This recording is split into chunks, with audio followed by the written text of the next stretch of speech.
ومن سيئات أعمالنا من يهدي الله فلا مضل له ومن يضلل فلا هادي له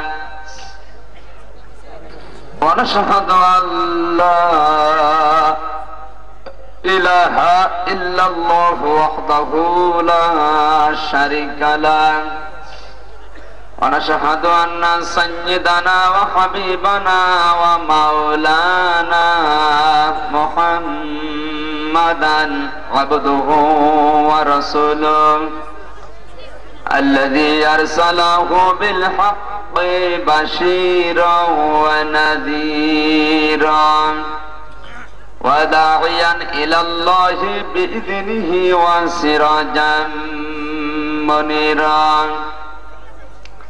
فقد قال الله تعالى في كلامه المجيد وبرهانه التوحيد জবান ছেড়ে পড়েন আউযু বিল্লাহি মিনাশ শাইতানির রাজীম বিসমিল্লাহির রাহমানির রাহিম ওয়া মিনান من يقول آمنا بالله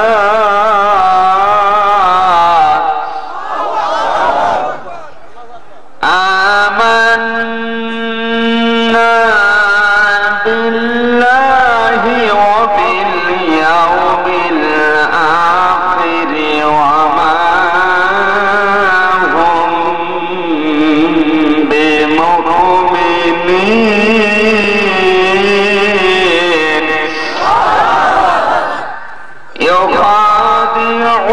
يخادعون الله والذين آمنوا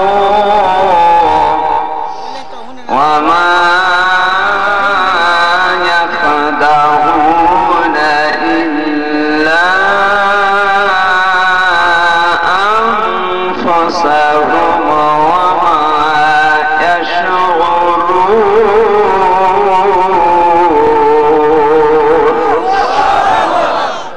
صدق الله العظيم. عن عبد الله بن مسعود رضي الله تعالى عنه قال قال النبي صلى الله عليه وسلم من غش فليس منا رواه ابن ماجه.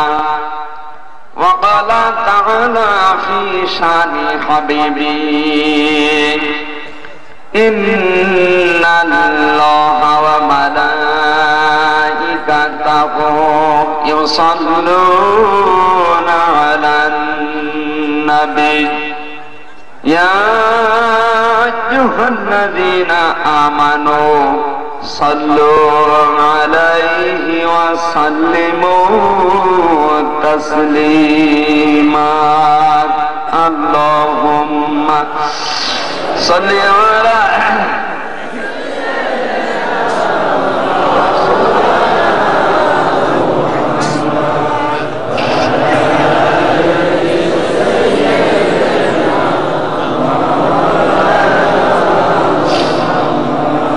রসুল আমার ভালোবাসা রসুল আমার আলো আশা রসুল আমার প্রেম বিরহের মূল আলোচনা রসুল আমার কাজে কর্মের অনুপ্রেরণা। আলহামদুলিল্লাহ। দিনাজপুর জেলার বীরগঞ্জ থানার অন্তর্গত পলাশবাড়ি সাঁটাম মোড় সংলগ্ন ইসলামী সমাজ কল্যাণ পরিষদের উদ্যোগে আয়োজিত এলাকাবাসী কর্তৃক প্রতিষ্ঠিত ঐতিহাসিক তাফসীরুল কোরআন মাহফিলের স্বনামধন্য সভাপতি অত্র এলাকার সর্বজন শ্রদ্ধেয় ব্যক্তিত্ব আমার মুরব্বী জনাব মোহাম্মদ মকবুল হোসেন, আতালাল্লাহু উমরাহু ওয়া বারাকাল্লাহু ফি হায়াতিহি। জোরে বলেন আমিন। আলোচনা রেখে ধন্য করলে ইসলামিক চিন্তাবিদ, শিক্ষাবিদ, হাজিউল হারামাইন আমার মুরব্বী আলহাজ অধ্যাপক আমিরুল ইসলাম, আতালাল্লাহু উমরাহু ওয়া বারাকাল্লাহু ফি হায়াতিহি। আমাকে দাওয়াত দিয়েছে কুষ্টিয়া থেকে দিনাজপুর পর্যন্ত নিয়ে এসেছে। আপনাদের এই গড়িয়ার সর্বজন শ্রদ্ধেয় ব্যক্তিত্ব বড় ভাই জনাব আশরাফুল ইসলাম দামাত বারকাতুহুল আলিয়া। মঞ্চে বসা আছেন বড় ভাই ওমর ফারুক, নাম না জানা অন্যান্য উলামায়ে কেরাম, আজকের মাহফিলের সম্মানিত অতিথিবৃন্দ, এই পরিষদের সম্মানিত সদস্যবৃন্দ, সামনে বসা মুসলমান ভাইরা, পর্দার আলের সম্মানিতা মা এবং বোনেরা, প্রাণ প্রিয় দিনাজপুরবাসী, মহান রব্বুল ইজ্জতুল জালালকে ধন্যবাদ জানাচ্ছি যিনি তার কোরআন শোনার জন্য আমাদের নিয়ে আসেন। না অন্য উদ্দেশ্য আছে? নিসাম কোরআনের জন্য যারা বাড়ি থেকে পর্যন্ত এসেছি খুশি হয়ে বলছে আলহামদুলিল্লাহ। জোরে সরে মহব্বতে বলেন আলহামদুলিল্লাহ। কোরআন শুনতে এসেছি, এর ভেতরে তথাকথিত কোন মারেফত আছে? আজ আমরা মারেফতের নাম নিয়ে যত উল্টাপাল্টা কাজ করে যাচ্ছি। কোরআনে কারীম বলেছে আলহামদুলিল্লাহিল্লাযী আনজালা আলা আবদিহিল কিতাবা ওয়া লাম ইয়াজআল লাহু ইওয়াজা। সূরা কাহাফ 15 নম্বর পারা 12 নম্বর পৃষ্ঠার প্রথম নাম্বার লাইনের প্রথম নাম্বার রুকুর প্রথম নাম্বার আয়াতটা তাফসীরে মাযহারি থেকে বলছে। আল্লাহ পাক বলেন সমস্ত প্রশংসা আল্লাহর, যিনি তার বান্দার প্রতি কিতাব নাযিল করেছেন, যে কিতাবের ভেতরে কোনো বক্রতা নেই, সংকীর্ণতা নেই, অস্পষ্টতা নেই। কিতাবে আল্লাহ যা দিয়েছেন সবই স্পষ্ট। জোরে বলেন সুবহানাল্লাহ। অথচ আজ ভণ্ড পীরগুলো বাংলাদেশের আনাচে কানাচে বিভিন্ন আস্তানা তৈরি করে দয়াল বাবা, খাজা বাবা, আগলা বাবা, পাগলা বাবার নাম নিয়ে বিভিন্ন মাজার তৈরি করে ওরা মানুষকে মারেফত শিক্ষা দেয়। শরীয়তপুর গেলাম, আমার ডাক দিয়ে বলে হুজুর এখানে এক ন্যাংটা বাবা আছে, মারেফতের শিক্ষা দেয়। যে দেখি পাগড়ি মাথায় দিয়ে একেবারে গেটে বসে আছে, বলে তো ভালোই লাগে। উনি আমার ডাক দিয়ে বলে হুজুর আমার মাথায় পাগড়ি, তাতে কি হয়েছে? ভেতরে যে বাবা আছে ও কিন্তু ঠিকই ন্যাংটা। ভেতরে নিয়ে গেল, যে দেখি কিচ্ছু নেই, ওই অবস্থায় দাঁড়িয়ে আমার দিকে তাকিয়ে বলছে হুজুর ঘেন্না করবেন না, আমার ভেতরে মারেফত আছে। ওদের মারেফত আছে। এদেশের মানুষ মনে করে মারেফত বলতে ন্যাংটা, অথচ এই শব্দটা ফোন থেকে এসেছে। আরাফা শব্দের শাব্দিক অর্থ পরিচিত হওয়া, পরিচয় পাওয়া, চেনা জানা, একে অন্যের কাছে পরিচয় লাভ করা। হযরত আদম এবং হাওয়া এই পৃথিবীতে আসার পরে আল্লাহর প্রশংসা এই জন্যে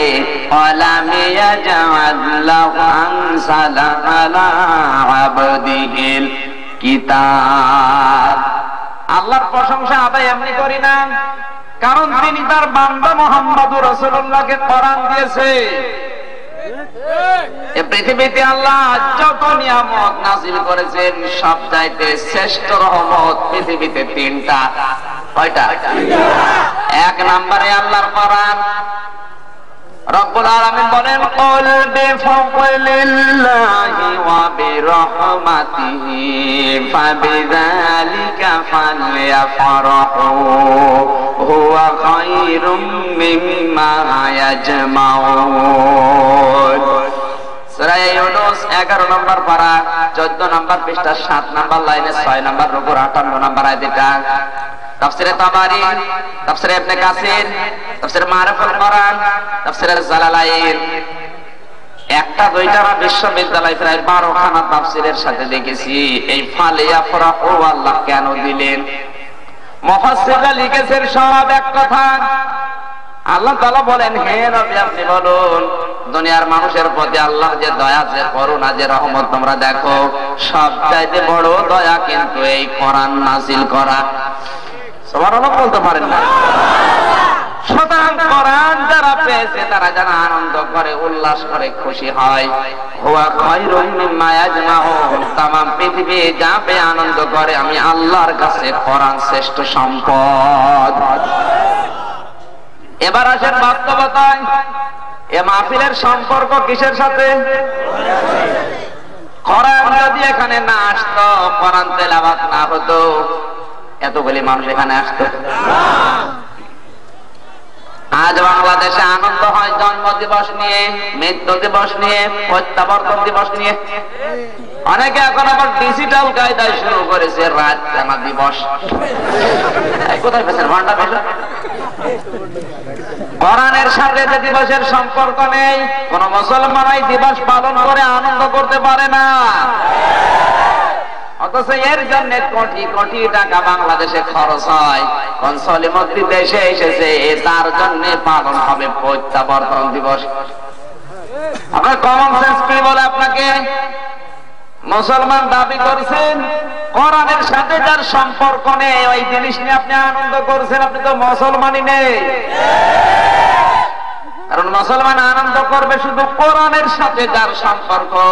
কোরআন হাদিসের সাথে দুইটা দিবসের সম্পর্ক আছে, একটার নাম ঈদুল আজহা, একটা ঈদুল ফিতর। সুতরাং কে কোন দল করেন আমি জানি না, মুসলমান দাবি করলে এখন থেকে সব দিবস বাদ। কথা বলেন না কেন? কিসের জন্ম দিবস, কিসের মৃত্যু দিবস? সমস্ত সলিমদ্দি ছাগলগুলো মারা যাওয়ার পর আজ দেশের ক্ষতি হচ্ছে, কোটি কোটি টাকা লস হয়ে যাচ্ছে, পোস্টার ছাপা টাকা তো সব তোর বাবা।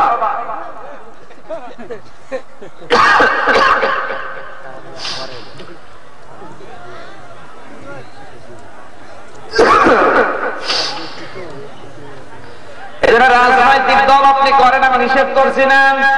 কোরআনের সাথে যার সম্পর্ক নেই সে দুনিয়ার যে বিষয় হোক, ওইটা নিয়ে আজকে যেন আর আনন্দ করতে আপনাকে না দেখি। এই কথার সাথে একমত আছেন কারা কারা? দেখে লিল্লাহি তাকবীর। দেখেন তো হাত তোলা দিকে, দেখেন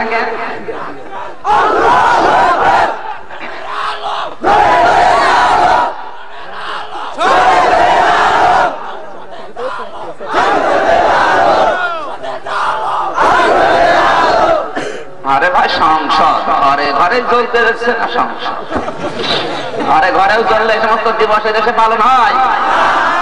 ঘরের ভেতরে মাকে টাঙ্গিয়ে রেখেছে পূজা করার জন্য। জোরে বলেন নাউজুবিল্লাহ। যে ঘরে মানুষের ছবি আছে, কসম আল্লাহ, বিশ্ব নবীর হাদিস, ওই ঘরে রহমতের ফেরেশতা আসবে না। আল্লাহ না করুক ওই ঘরে যদি কারো মরণ হয়, ওই ঈমান নিয়ে মরতে পারবে না, কারণ ওখানে তো রহমতের ফেরেশতা আসে না। রহমতের ফেরেশতা যদি না আসে, নিশ্চয় ওখানে উল্টা গজবের ফেরেশতা আসবে। ঘরের ভেতরে আপনার মাকে, বাবাকে, নেতাকে টাঙিয়ে রেখেছেন, আল্লাহ না করুক ওই জায়গায় যদি আপনার মরণ হয়ে যায়, ঈমান নিয়ে মরতে পারবেন না, বেঈমান হয়ে মরা লাগবে। অথচ বাংলাদেশের এমন কোন জায়গা বাকি নেই যেখানে ছবি নেই। গেঞ্জির ভেতরে ছবি, এমনকি আংটির ভেতরে ছবি।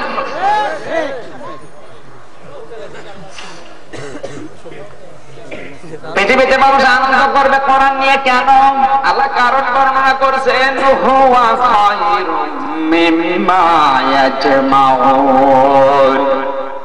তামাম দুনিয়ার মানুষ যা গেইন করে যায়, সেভ করে যায়, অর্জন করে, আনন্দ করে, ওগুলো সব কিন্তু অস্থায়ী, একটাও স্থায়ী না। ক্ষমতায় ধোকা দিয়ে আছে, কালকে নাও থাকতে পারে। ক্ষমতা ধোকা না? এই কথা বলছেন না কেন? মানুষকে ধোকা দিয়ে বোকা বানিয়ে যারা ক্ষমতায় আছে এরা নাস্তিক। নবীজি বলেন, মান কশা ফালাইসা মিন্না, ওইটা আমার উম্মত না যারা ধোকা দেয়।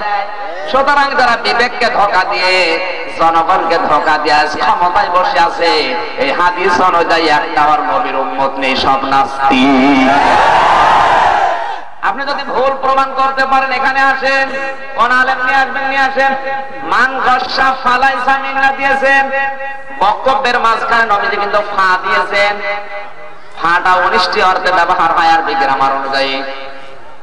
নবীজি এখানে ফাটা বাদ দিয়ে দিলে অর্থ হয়ে যেত।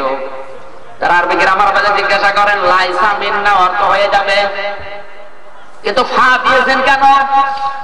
হযরত আব্দুল্লাহ ইবনে মাসউদ রাদিয়াল্লাহু তাআলা আনহু হাদিসটি বর্ণনা করার সময় তিনি এই কথাই লিখেছেন, নবীজি ফা দিয়েছেন এই জন্য, কোন মানুষের ভেতর যদি নফসের ধোঁকা, শয়তানের ধোঁকা, পরিবারের ধোঁকা, সমাজের ধোঁকা, রাষ্ট্রের ধোঁকা, জনগণকে কেউ যদি ধোঁকা দিয়ে বোকা বানিয়ে রাখে, ও অন্য কিছু হতে পারে, নবীর উম্মত হতে পারে না। এই হাদিসটা কি সত্য না মিথ্যা? 100 ভাগ না 98? এই কথা বললো নাকি দেখেন তো। 100 ভাগ যদি সত্য হয়, তাহলে আজ যারা ধোঁকা দিয়ে জনগণকে বোকা বানিয়ে সংবিধানের দোহাই দিয়ে ক্ষমতায় আছে, এগুলো একটাও নবীর উম্মত না, সবগুলোই। আমি মানিয়ে বলছি, রাগ যদি করে তাহলে হাদিস কেটে বাদ দিয়ে দেন। সুতরাং আনন্দ হবে এখন থেকে কোরআন নিয়ে, কারণে কোরআন কিয়ামতের পরেও থাকবে। কিয়ামতের পরে জান্নাতি বান্দা বান্দীদের সামনে আল্লাহ নিজের কণ্ঠ দিয়ে যেটা তেলাওয়াত করবে তার নাম কোরআন। আল্লাহ নিজে পড়বে ইয়াসিন ওয়াল কুরআনিল হাকীম ইন্নাকা লামিনাল মুরসালিন আলা সিরাতিন মুস্তাকিম। জোরে বলেন আল্লাহু আকবার। এখানে একটা শিক্ষা বের হচ্ছে, কান খাড়া করেন। আমি যে কথা বলি ওর পেছনে একটা শিক্ষা বের করি, তারপরে সামনে যাই, নাকি কিচ্ছা কাহিনী শুরু করব? আল্লাহ রাব্বুল আলামিন যেই কোরআন জান্নাতি মানুষদেরকে কিয়ামতের পরে তেলাওয়াত করে শোনাবেন, আফসোস লাগে 96% মুসলমান এই বাংলাদেশে বাস করার পরেও সেই কোরআন আমাদের শিক্ষা ব্যবস্থায় আজ নেই। তুমি কিসের মুসলমান দাবি করছো? চোট পট্টি মাথায় দিয়ে তসবিহ হাতে নিলেই মানুষ মুসলমান হয়ে যায় না। তসবিহ হাতে নিয়ে পট্টি মাথায় দিয়ে মুসলমান দাবি করছে মুসলমানের মেয়ে হয়ে। আমি বলি মুসলমান তখন হবে নামাজ পড়া, রোজা করা, হজ করা, যাকাত দেওয়া, তাহাজ্জুদ পড়া, সকালে কোরআন তেলাওয়াত করা, সবগুলোর সার্থকতা তখন পাওয়া যাবে প্রধানমন্ত্রীর যখন লতিফ সিদ্দিকীকে বাংলাদেশে ফাঁসি দেবে।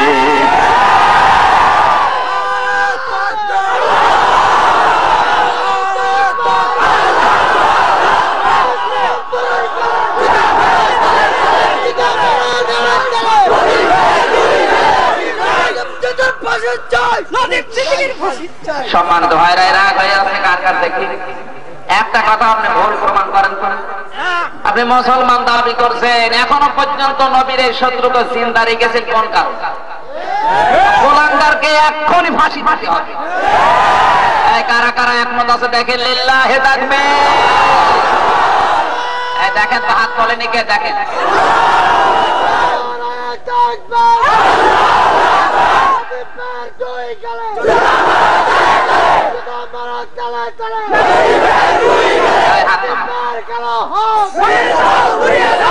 কোন আওয়ামী লীগের লোক যদি রাগ করে এই কথা শোনার পর, বুঝবেন ওর ইমান নেই, ওটা বেঈমান।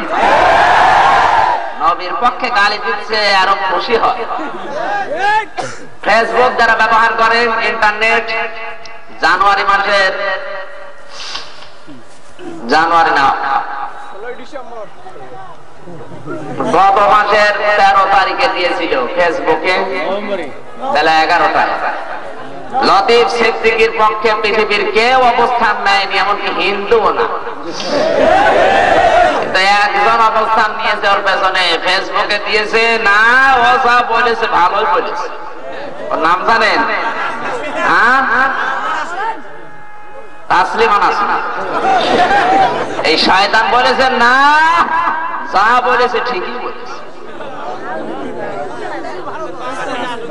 আমার ভাইরা, আমরাও স্পষ্ট ভাবে জানিয়েছি বাংলাদেশে আসার পরেও যেমন তাকে আদর জামায় আদর দিয়ে বিভিন্ন কায়দায় সেট করা হচ্ছে, সময় বেঁধে দিয়েছে ফাঁসি যদি দেওয়া না হয় এদেশ কিন্তু উলট পালট হয়ে যাবে। মুসলমানদের কলিজায় হাত দিয়েছে। আমি যে আয়াত তেলাওয়াত করলাম, পৃথিবীর যা মানুষ পেয়ে আনন্দ করছে কোন স্থায়ী না, সব অস্থায়ী। সুদ যারা খায় সুদের টাকা ওর কবরে যাবে, ঘুষ যারা খায় ওই টাকা কবরে যাবে। আল্লাহ বলেন কোরআনে কারীম আমি আল্লাহ নাযিল করেছি, এটা স্থায়ী, কিয়ামতের পরেও থাকবে। সুতরাং কোরআন যারা যেখানে পাবে ওই জায়গায় যেন আনন্দ করে। এলাকার মানুষগুলো কোরআনের মাহফিল পেয়েছে এই জন্য এত আনন্দিত। আনন্দিত না? এত মানুষ এক জায়গায় হয়। 2 নম্বর রহমত পৃথিবীতে আমাদের নবী, বিশ্ব নবী। কোরআন আসার আগে নবীর নাম ছিল আল আমিন। কোরআন নাযিল হওয়ার পরে ঈসা কি হবে? কি মুরব্বি মানুষ না?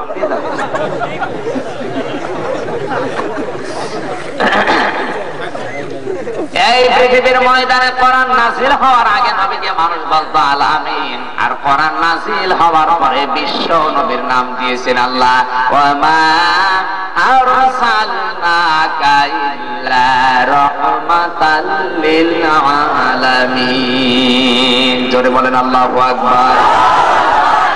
সূরা আম্বিয়া 17 নম্বর পারা 10 নম্বর পৃষ্ঠার 5 নম্বর লাইনের শেষ নম্বর রুকু 107 নম্বর আয়াত। এটা তাফসীরে মাসারি থেকে বলছে, আল্লাহ পাক বলেন পৃথিবীতে যেখানে আমি আল্লাহর ক্ষমতা চলে, হে নবী আপনাকে ওই জায়গার জন্য রহমত করে পাঠিয়েছি। রহমত করে পাঠিয়েছি শুধু বাংলাদেশের জন্য। এখানে লিল আলামিন দিয়েছেন। আমার সালনাকা লিল বাংলাদেশ দেননি, আমার সালনাকা লিল ইন্ডিয়া দেননি। আল্লাহ পাক বলেন যেখানে আমি আল্লাহর ক্ষমতা চলে, বাংলাদেশে যদি চলে ভারতে চলে না, ভারতে চললে আমেরিকায় চলে। শুধু এই পৃথিবী না, যত জগৎ আল্লাহ বানিয়েছেন সব জায়গা আমার আল্লাহর হুকুম চলে। সুতরাং সব জায়গার জন্য আমার নবী হচ্ছেন রহমত। সিরাত বিশ্বকোষ থেকে শোনাচ্ছি, হযরত হালিমা বলেন কেমন রহমত ছিলেন নবীজি। মক্কাতে আসার পরে দেখি কোন সন্তান আর বাকি নেই, ধনীদের দুলাল দুলালি যা ছিল সব মানুষ নিয়ে গেছে। চিন্তা করলাম খালি হাতে ফেরত যাব। আল্লাহ নবীর দাদা আব্দুল মুত্তালিব ঘরের সামনে দাঁড়িয়ে আওয়াজ দিচ্ছে, এই ঘরের ভেতরে একটা মাসুম বাচ্চা আছে, এতিম বাচ্চা আছে, বেশি টাকা করে দেওয়া যাবে না, যার দয়া হয় সে নিয়ে যেতে পারো। হযরত হালিমা চিন্তা করলেন খালি হাতে যাওয়ার তো দেখি। ঘরের ভেতরে প্রবেশ করে দেখে আকাশের চাঁদ যেন আমিনার কোলে ঘুমিয়ে আছে। বিশ্ব নবীকে কোলে তুলে নিতে দেরি হয়েছে, হযরত হালিমার স্তনে দুধ আসতে আল্লাহ দেরি করে দেননি। হযরত হালিমা নিজে বর্ণনা করেন, নবীকে কোলে নেওয়ার পরে আমার স্তন দুইটা পরিপূর্ণ হয়ে গেছে। বাইরে এসে দেখি আমার স্বামী 2 বালতি দুধ বহন করে নিয়ে আসে। জিজ্ঞাসা করলাম স্বামী আপনি পেলেন কোথায়? স্বামী বলে হালিমা কিছুক্ষণ আগে কি যেন আমাদের এই বকরির ভেতরে ভর দিয়েছে। আমি তাকিয়ে দেখলাম যে স্তনে দুধ ছিল না, কিছুক্ষণ আগে ওই স্তনগুলি দুধে পরিপূর্ণ হয়ে আছে। আমি 2 বালতি দুধ বহন করেছি, এখনো বালতি থাকলে বহন করা যেত। হযরত হালিমা বলেন নবীকে শুধু গাধার উপরে সওয়ার করালাম, সঙ্গে সঙ্গে দেখি যে গাধা আমার চলতে পারতো না। নবীকে ওঠাতে দেরি, গাধার শক্তি বৃদ্ধি হতে দেরি হয়নি। বাড়িতে নিয়ে যাওয়ার সঙ্গে সঙ্গে বাড়ির আঙ্গিনায় যখন প্রবেশ করালাম, তাকিয়ে দেখি যে খেজুর গাছে কোনোদিন খেজুর ধরে না। নবীকে শুধু আঙ্গিনায় নিয়েছি, প্রত্যেকটা খেজুর গাছে খেজুর ধরে আছে। হযরত হালিমা বলেন জীবনে যতদিন নবীজি আমার বাড়িতে ছিল অভাব করে বলে আমি চোখে দেখিনি। এবার আসেন শিক্ষায়। যেই নবীকে কোলে তুলে নিলে স্তনের দুধ বৃদ্ধি হয়ে যায়, গাধা দুর্বলা থেকে সবল গাধায় পরিণত হয়, বাড়ির অভাব থাকলে দূর হয়ে যায়। সেই নবী মুহাম্মদ রাসূলুল্লাহকে গ্রহণ না করে যারা গালি দিচ্ছে ওরা কিন্তু এই বাংলাদেশকে গজব নাজিল করার শামিল।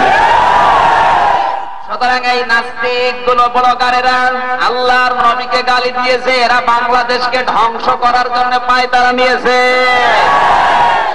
যুদ্ধ অপরাধের কারণে, মানবতা বিরোধী অপরাধের কারণে সাইদি সাহেবের যদি ফাঁসি রায় হতে পারে, এই ইমরান, এই সরকার এই টাটকা শয়তানের ধর্ম অপরাধী বলে শাস্তি হওয়া দরকার।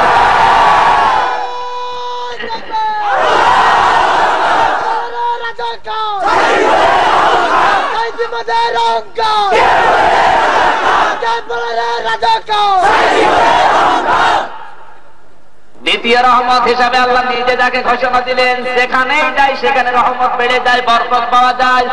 তাকে আজ গ্রহণ করা তো দূরের কথা, এ দেশ থেকে বিদায় করার বিভিন্ন উপায় তারা চলছে।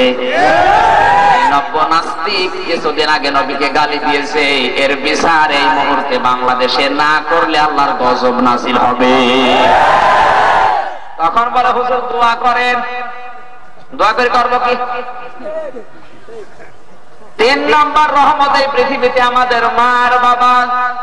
এই পৃথিবীতে মা বাবার চাইতে বড় রহমত আল্লাহ রাব্বুল আলামিন নিজে ডাক দিয়ে বলেন, ওয়া কাযা রাব্বুকা আল্লা তা'বুদু ইল্লা ইয়্যাহু ওয়া বিল ওয়ালিদাইনি ইহসানা। সূরা বানী ইসরাইল 15 নম্বর পারা 3 নম্বর পৃষ্ঠা 7 নম্বর লাইনে 3 নম্বর রুকু 23 নম্বর আয়াতটা আল্লাহ বলেন, ফয়সালা করে ফেলেছি, আমার সিদ্ধান্ত হয়ে গেছে যে আমার ইবাদতের পরে মা বাবার সাথে উত্তম আচরণ করো। কে বলছে? আল্লাহ। ওয়াবিল ওয়ালিদাইনি ইহসানা, তোমাকে যারা জন্ম দিয়েছে ওই মা বাবা। আর তোমাদের বাবার অভাব নেই, যারে দেখে তারই বাবা বলে পেছনে ছোটে। এখন আবার বাংলাদেশে বিভিন্ন কায়দায় বাবা তৈরি হতে হতে ডিজিটাল বাবা তৈরি হয়ে গেছে, জাতির বাবা। মুসলমানদের জাতির বাবা আল্লাহ যাকে বললেন তাকে না বলে অন্য কাউকে কেউ যদি মনে করে, স্বীকার করে, কোরআনের আয়াত অনুযায়ী ওর ঈমান ভেতরে আর নেই। একটা আয়াত যদি কেউ লঙ্ঘন করে ঈমান থাকে আর কথা বলছে না কেন? সুতরাং এই আয়াতের ফতোয়া যেটা বাংলাদেশে আমি কোরআনের আয়াতের সাথে মিলিয়ে পেয়েছি, ইব্রাহিম নবী বাদ দিয়ে অন্য কাউকে যদি কেউ জাতির পিতা মনে করছে, যারাই করুক ওদের ঈমান আছে। আর আপনার যদি রাগ হয় তাহলে আয়াত কেটে বাদ দিন। মিল্লাতা আবিকুম ইব্রাহিম হুয়া সাম্মাকুমুল মুসলিমিন, আল্লাহ বলেন তোমাদের জাতির পিতা ইব্রাহিম, তিনি তোমাদের নাম রেখেছেন মুসলমান। সুতরাং মুসলমান যারা তারা মানবে ইব্রাহিমকে, আর মুসলমান বাদ দিয়ে অন্য যারা তারা মানবে অন্য কাউকে। এদেশে আলাদা হয়ে গেছে। এরপরও যদি আপনি না বোঝেন তাহলে নাম ধরা লাগবে। কি তোর বাবার অভাব হয় না? বাবা যার বেশি দেখবেন ওর জন্ম কিন্তু তত খারাপ। আমার ভাইরা, আল্লাহ ওয়াবিল ওয়ালিদাইনি দিয়েছেন, যারা তোমার জন্ম দিয়েছে ওই মা বাবা।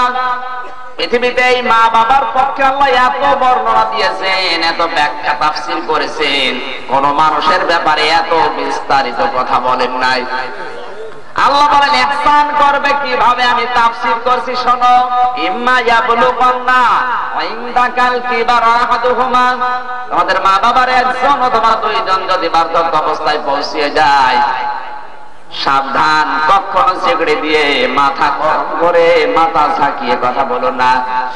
সম্মানজনক কথা, সম্মানসূচক কথা নরম ভাষায় আস্তে আস্তে তাদের সামনে বলো। ওয়াকুর রাব্বিরহামহুমা কামা রাব্বায়ানি সাগীরা। আর আমি আল্লাহর কাছে দোয়া করব, রব্বুল আলামিন এরা যেমন ছোটবেলায় আমাকে স্নেহ দিয়েছে, ভালোবাসা দিয়েছে, আল্লাহ এদেরকে তোমার রহমতের কোলে তুলে নিয়ে তুমি আদর করো। জোরে বলেন সুবহানাল্লাহ। এই জন্য এই দুইজন মানুষের খেদমত করা এবং খেদমত করা, তাদের সেবা করা কিন্তু ফরজ। মা বাবা বাদ দিয়ে এমন কোন মানুষ পৃথিবীতে নেই যার খেদমত করা ফরজ। কথা বোঝেন আমার?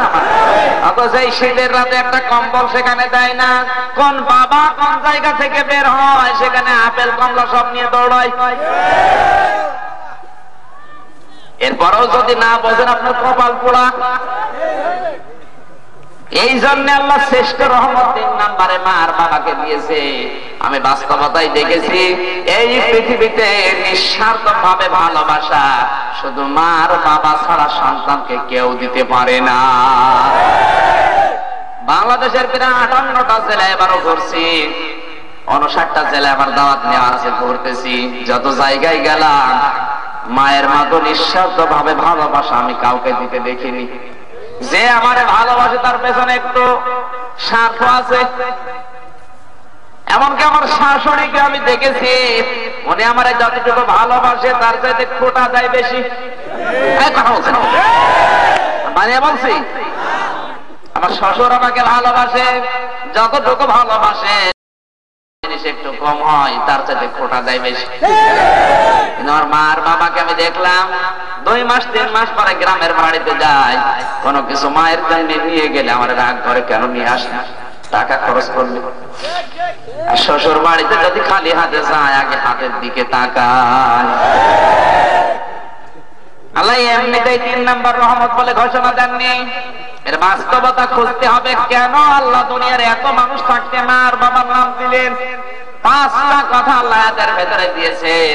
আমি পড়া কোরআন শরীফ পড়ে যা পেয়েছি, মা বাবার জন্য আল্লাহ এত কথা বলেছেন, পৃথিবীর কোন মানুষের জন্য এত কথা বলেন না। আমার বন্ধু বিশ্ববিদ্যালয়ে বলছিল আমির হামজা, বিবাহ করার পরে মায়ের সাথে স্ত্রীর শুধু ঝগড়া, এরকম কত কারো ঘরে নেই? সুইতো নাতা নিয়ে মারামারি করে, মুরগি ধান খেয়েছে নিয়ে গন্ডগোল। এরকম বউ আছে কার কার বাড়িতে? হাত পেলাম দেখুন, মুরব্বির বউ এরকম।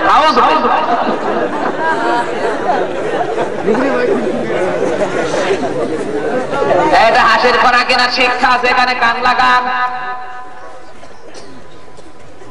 আমার বলছে আমির হামজা স্ত্রীর সাথে মায়ের গন্ডগোল দেখে চিন্তা করলাম কি করি। বাড়িতে যেই ঢুকলাম, স্ত্রী আমার হাত ধরে বলে, দেখো তোমার মা ভালো না, তোমার বাবা ভালো না, তুমি যদি আমাকে নিয়ে বসবাস করতে চাও, এই সংসারে আর থাকা যাবে না, আলাদা হয়ে যাও।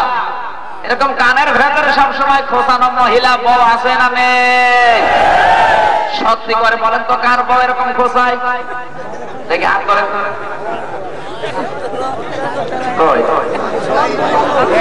একজনের বউ নেই, এলাকার মেয়েরা ভালো, আলহামদুলিল্লাহ। আপনারা মিথ্যা কথা বললেন কেন বলেন তো ভাই? একজন আছে, এই লোকের বউ উল্টো পাল্টা। আপনি এখানে আসেন, আপনাকে দেখাই, ভিডিও করে দেখায়, সারা দিনাজপুরের মানুষ দেখুক যে লোকটার বউ উল্টো পাল্টা।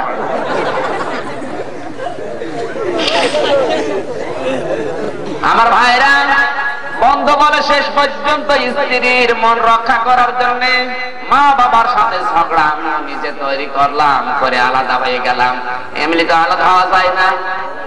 কিছুদিন পরে দেখি আবার একটা বিষয় নিয়ে মারামারি। বাড়িতে আসার পরে দেখি তুমুল ঝগড়া চলছে।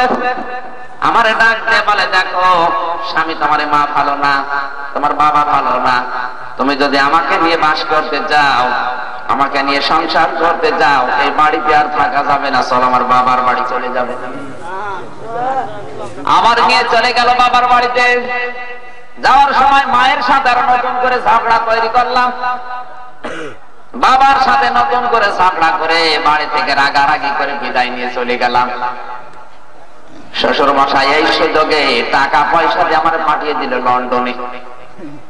দীর্ঘ 5 বছর আমি লন্ডনে আছি, কোনদিন মা বাবার খোঁজও নেয়নি, খবরও নেয়নি, কোনদিন একটা মোবাইলও করিনি কেমন আছে তারা। যত টাকা পয়সা আমি অ্যাকাউন্ট করেছি আমার স্ত্রীর নামে, টাকা পাঠায় আর ওরা তুলে নেয়। দীর্ঘ 5টা বছর হয়ে গেল। হঠাৎ আমার শরীরে একটা মারাত্মক অসুখ দেখা দিল। লন্ডনের ডাক্তাররা পরীক্ষা করে বলে, ঈশ্বরের ছেলে শোনো, তোমার শরীরে সোয়াইসে রোগ, যার কাছে যাবে রোগ তারই হবে। সুতরাং রোগটা যখন ধরা পড়েছে, তোমার আর লন্ডনে রাখা যাবে না, তাড়াতাড়ি করে জলদি করে এখান থেকে বাংলাদেশে চলে যাও। তোমার যে রোগ, তুমি কিন্তু 3-4 মাসের বেশি আর বাঁচবেও না।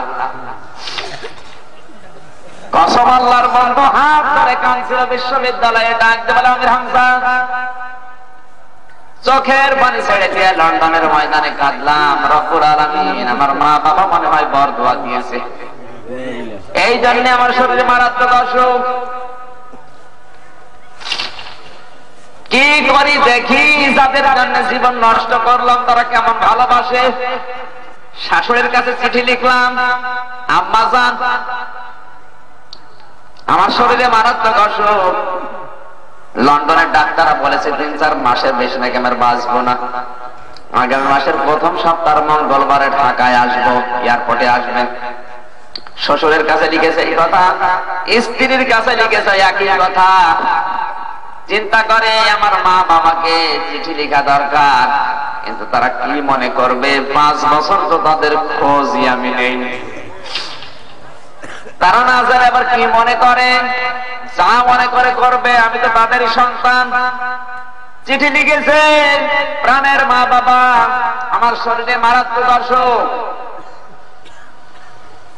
চিঠির ভেতরে মা বাবার কাছে যেই চিঠিটা লিখেছে, এখানে আর অসুখের কথা দেয়নি, ওখানে শুধু দিয়েছে শ্রদ্ধেয় মা বাবা, দীর্ঘ 5 বছর তোমাদের কাছে খোঁজ খবর নিতে পারিনি, মোবাইলও করিনি, না জানি তোমরা এই চিঠি পেলে কি মনে করো।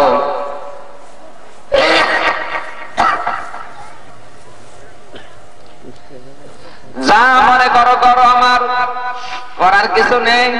আগামী মাসের প্রথম সপ্তাহ মঙ্গলবারে ঢাকায় আসবো, এয়ারপোর্টে আসবা। এই কথাগুলো লিখে চিন্তা করছে, দেখি বাংলাদেশ থেকে কোনো জবাব আসে কিনা। শাশুড়ি জবাব দিয়েছে, জামাই বাবা মঙ্গলবারে যখন চলে আসবে, আসার সময় আমার জন্য লাল লাল কিছু চাদর নিয়ে এসো। শ্বশুর জবাব দিয়েছে, জামাই বাবা অনেক টাকা খরচ করে তোমারে পাঠিয়েছি, চলে যখন আসতেছ আমার জন্য কিছু শুটের কাপড়ের প্যান্ট নিয়ে এসো। স্ত্রী জবাব দিচ্ছে, স্বামী আমার বান্ধবীদের স্বামীরা আসার সময় এই জিনিস নিয়ে আসে, তুমি যখন চলে আসতেছ আমি লিস্ট করে দিলাম, লন্ডন থেকে আসার সময় তুমি আমার জন্য এই জিনিসগুলো নিয়ে আসবে। চিন্তা করে আল্লাহ, যাদের জন্য জীবন নষ্ট করলাম তারা আমার শরীর কেমন আছে জিজ্ঞাসা করে না, আর আমার কাছে জিনিস চাই। মা বাবা তো চিঠির উত্তর দিল না, মনে হয় তারা আমাকে মাফ করে না। মা বাবা যদি চিঠির উত্তর দিত আর ওর ভেতরে যদি কোনো জিনিস তারা চাইতো, এদের চিঠির সাথে আমি মিলিয়ে দেখতাম, কিন্তু মা বাবা তো চিঠি দেয় না। মনের ভেতরে টেনশন, চিন্তা। হঠাৎ 10-12 দিন পরে কে যেন এসে বলে চিঠি। লাভ দিয়ে দেখে মার বাবা চিঠি লিখেছে। চিন্তা করে এর ভেতরে যদি কোনো জিনিস দেওয়া থাকে, শরীরের ভেতরে পেট্রোল ঢেলে দিয়ে আগুন লাগিয়ে আত্মহত্যা করবো, লিখে রাখবো এখানে পৃথিবীতে প্রেম ভালোবাসা বলে কোনো জিনিস নেই, যা আছে সব ধোঁয়া। পেট্রোলের ম্যাচ নিয়ে আগুন লাগাবে। চিঠিটা পড়ার পরে প্রথম লাইনে মার বাবা মিলে লিখেছে, প্রাণের সন্তান, দীর্ঘ 5 বছর তুমি আমাদের খোঁজ নাওনি, খবর নাওনি, অথচ এই 5টি বছরের 5 সেকেন্ড তোমাকে আমরা ভুলে থাকতে পারিনি। দ্বিতীয় লাইনে লিখেছে, প্রাণের সন্তান, আগামী মাসের প্রথম সপ্তাহ মঙ্গলবারে লন্ডন থেকে ফেরত আসতেছ। কত প্লেন উড়ে যায়, কত প্লেন অ্যাক্সিডেন্ট হয়, তুমি সহি সালামতে যেন আসতে পারো, এই জন্য লন্ডনে প্লেনে ওঠার আগে গরিব লোকে কিছু পয়সা দান করে তারপরে প্লেনে উঠবে।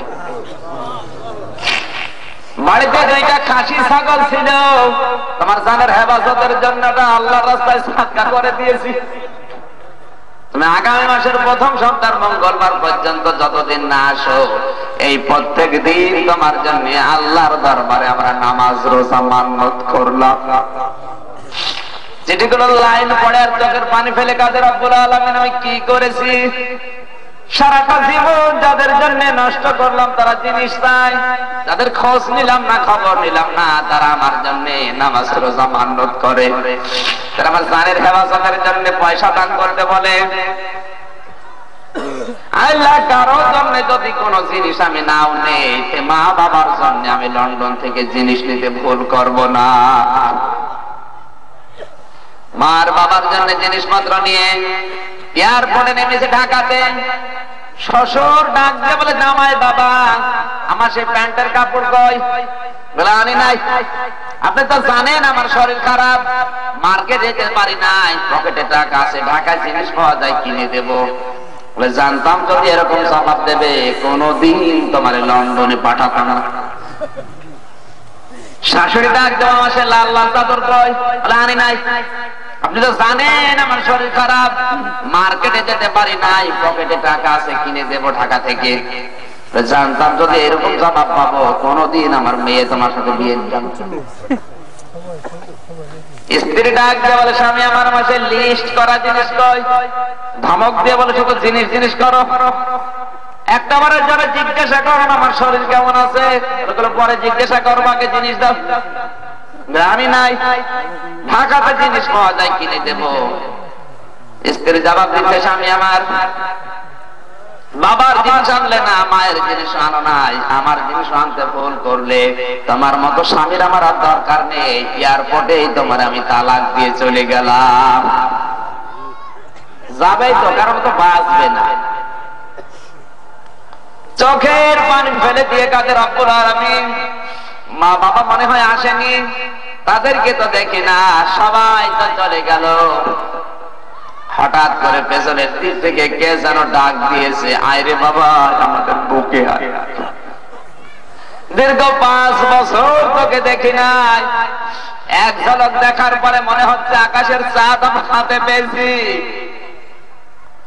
সন্তান মাকে পরীক্ষা করার জন্য বলে মা তোমাদের জন্য লন্ডন থেকে কোনো জিনিস আমি আনতে পারি নাই। মাথা পড়জু করে বলে বাবারে জিনিসের কথা বলবি না, তোর জিনিসের জন্য আমরা আসি নাই, তুই জাদুতে সই সালামতে বাংলাদেশে ফেরাও দেখেছিস, এইটাই আমাদের জীবনের সবচাইতে মূল্যবান জিনিস। সন্তান মাকে পরীক্ষা করার জন্য পায়ে হাত দিয়ে সালাম করতে গেছে, মা ডাক দিয়ে বলে বাবা তোর শরীরকে কোনো অসুখ? ছেলে ডাক দিয়ে বলে মা আমি তো চিঠিতে লিখে দেই নাই তোমাদের কাছে যে আমার শরীর খারাপ, আর তুমি তো শিক্ষিতাও না, তুমি তো ডাক্তারও না, কিভাবে বুঝলে আমার শরীর খারাপ?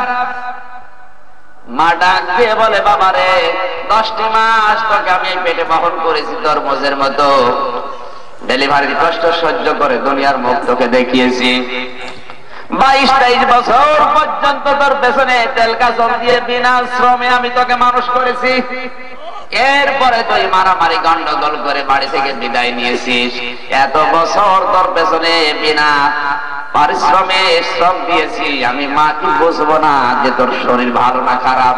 সত্যি করে বল তোর কি হয়েছে?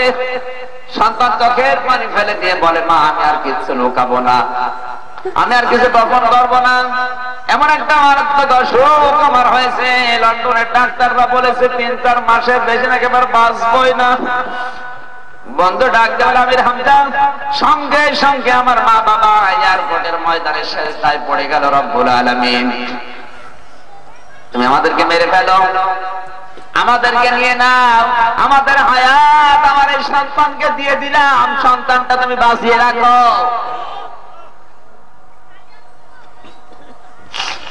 মা বাবা যদি মন থেকে কিছু বলে ওটা কিন্তু কবুল হয়ে যায়। এয়ারপোর্টের ওই ময়দানে দুহাত তুলে আরশের দিকে দোয়া করে রব্বুল আলামিন তুমি আমার সন্তানটার হায়াত বাড়িয়ে দাও। মা বাবার দোয়া কবুল করে ওই সন্তানকে কুদরতের দাওয়া পান করি আল্লাহ চিরদিনের জন্য সুস্থ বানিয়ে দিয়েছেন। এই হচ্ছে মা বাবা, আর এগুলো দুনিয়ার মানুষ। কথা বোঝা যাচ্ছে? পৃথিবীতে নিঃস্বার্থ ভাবে ভালোবাসা আপনাকে কেউ দিতে পারবে না, শুধু মায়ের বাবা ছাড়া। অথচ তাদের আজ খেদমত নেই, তাদের কথা শোনা নেই, অন্য কোন মা বাবা পাঠিয়েছে সেখানে ব্যস্ত না, এই এলাকায় সব নেই। এই জন্য আল্লাহ 3 নম্বর রহমত তাদেরকে নিজে ঘোষণা দিলেন, আপনাকে আল্লাহর এই রহমতের কদর করতে হবে। ওয়াখফিদ লাহুমা জানাহাজ-যুল্লি মিনার রাহমা। আল্লাহ পাক বলেন ওয়াখফিদ লাহুমা জানাহুন। জানাহুন মানে ডানা। তোমার খরচের যে ডানা আছে, টাকা পয়সা অর্থ সম্পদ, ছেলে মেয়ে স্ত্রী পুত্র, তোমার যা দুনিয়ায় আছে সব মা বাবার জন্য দিয়ে দাও। এই জানাহুন মানে এই ডানা না। দুনিয়ায় যদি খরচ করতে যাও, টাকা পয়সা উপায় করা শিখেছো, ওই প্রথম টাকা মা বাবার জন্য ব্যয় করো। কথা বোঝা যাচ্ছে না? আল্লাহ পাক বলেন হে নবী, মানুষ যদি আপনাকে প্রশ্ন করে ইয়াসআলুনাকা মাযা ইউনফিকুন কুল মা আনফাকতুম মিন খায়রিন ফালিল ওয়ালিদাইনি ওয়াল আকরাবিন। সূরা বলেন আল্লাহু আকবার।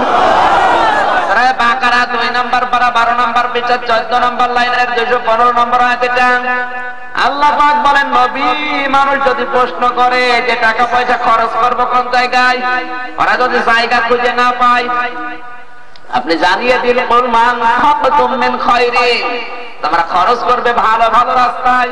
কোন রাস্তায়? এখন এই ভালো রাস্তা কোনটা? আল্লাহ পাক নিজে তাফসীর করে মানুষকে বোঝাচ্ছেন, ব্যাখ্যা করে ভালো রাস্তা ফালিল ওয়ালিদাইনি, দুনিয়ায় যত ভালো রাস্তা আছে সব চাইতে ভালো রাস্তা তোমার মা বাবার জন্য খরচ করা। মা বাবার জন্য যে টাকা পয়সা খরচ হয়, ওদের অসুখ বিসুখে যে টাকাগুলো খরচ করা হয়, নবীজি বলেন ওটা খরচ না, ওটা সাদকা হয়ে যায়। এরপরে নিজের নিকট আত্মীয়, এরপরে ইয়াতীম মিসকিন ইবনে সাবিল, একটা একটা করে সিরিয়াল দিয়েছেন আল্লাহ। এখানে শিক্ষা দেওয়ার বিষয় এতক্ষণ পর্যন্ত এটাই, আল্লাহ যাকে রহমত বলে নাম ঘোষণা দিলেন। এই রহমত যদি আমরা বাংলাদেশে এখনো পেতে চাই, এই মা বাবার কদর করার দরকার আছে না নাই? আল্লাহর এই তিনটা রহমত আল্লাহ আমাদেরকে গ্রহণ করার তৌফিক দিন। জোরে বলেন আমিন।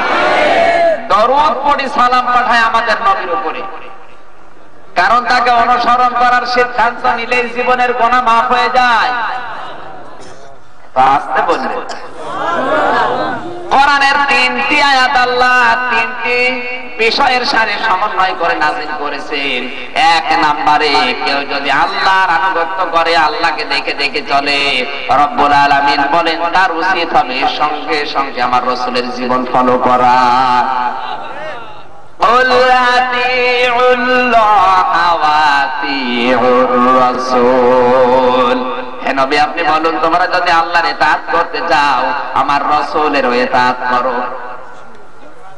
ইবনে মাসউদ রাদিয়াল্লাহু তাআলা আনহু তাফসীরে কাবীরে বলেন, আল্লাহ এই 3টি আয়াত 3টি বিষয়ের সাথে সমন্বয় করে নাযিল করেছেন। কেউ যদি প্রথমটা মানে আর দ্বিতীয়টা না মানে, ওর প্রথমটা মানলে আল্লাহর কাছে কোনো মূল্য, কোনো দাম পাওয়া যাবে না।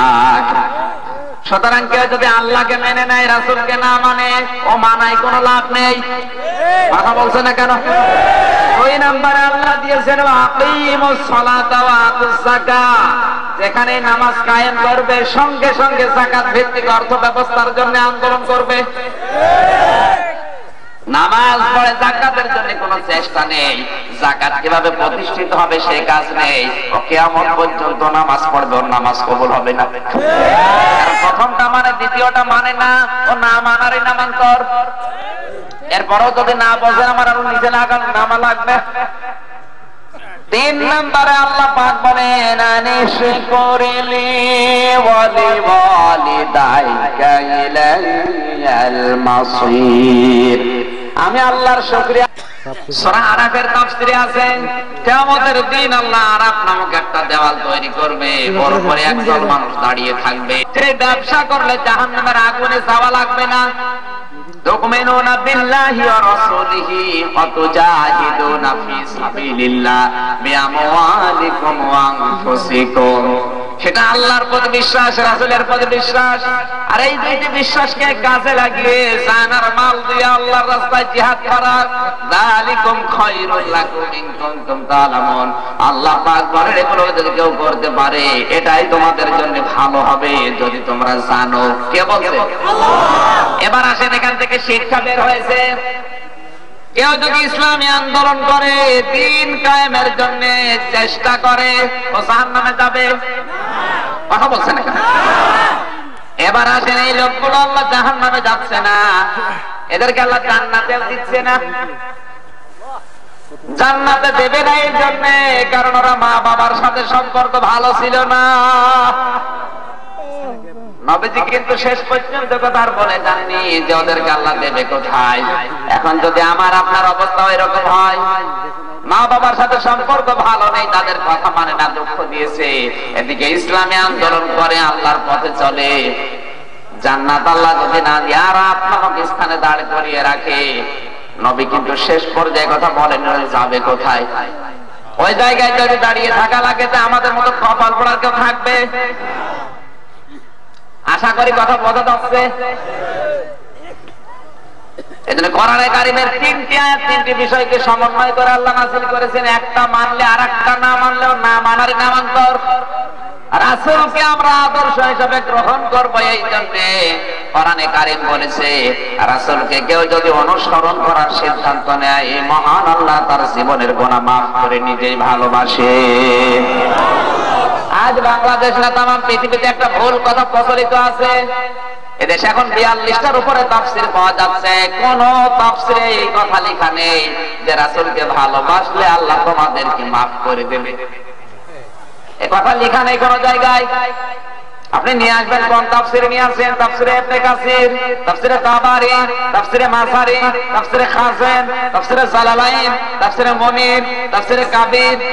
একটা দুইটা না, বিশ্ববিদ্যালয় প্রায় 42 খানা তাফসীরে আয়াতের সাথে মিলিয়ে দেখেছি। কোন তাফসীরে মুফাসসির লিখেন নাই যে কেউ যদি আল্লাহর অনুসরণ করে, আল্লাহকে কেউ যদি ভালোবাসতে চায়, রাসূলকে কেউ যদি ভালোবাসে, আল্লাহ তাকে মাফ করে দেবে, জীবনের গুনাহ মাফ করে জান্নাত দিয়ে দেবে, কথা নেই।